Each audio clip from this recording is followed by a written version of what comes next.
सजैनी या मूर्ति बैठैनी पंडित जी से माई पाठ करबैनी ए माई अइबू न हो।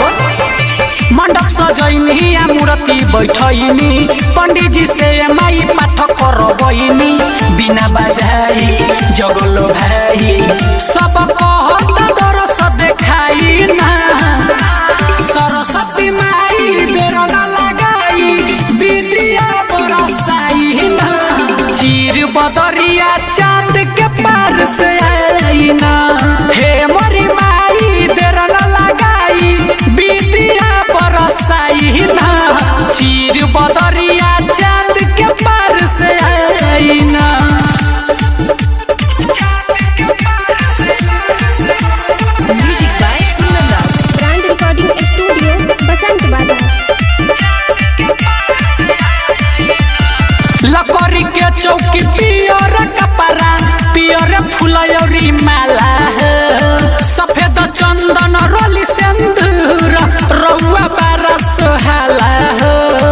साचो काए माई ए माई लकड़ी के चौकी पियर कपड़ा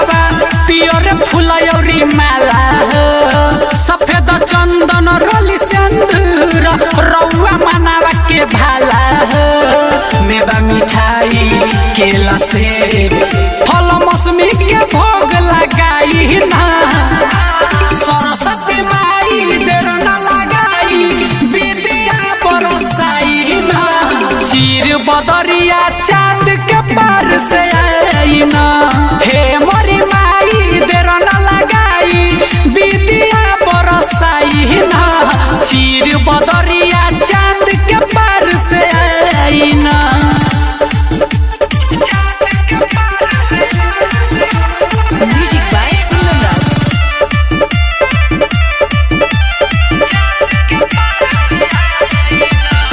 घिउ दीपक अगरबत्ती कपूर से पूजा के थाली सजाई के पान सुपारी लवंग इलायची से रखनी आसन लगाई के मैया घिउ दीपक अगरबत्ती कपूर से पूजा के थाली सजाई के पान सुपारी लवंग इलायची से रखनी आसन लगाई के रंजन दिली पहबे अभी बोधे कोनो आगे के राह देखाई ना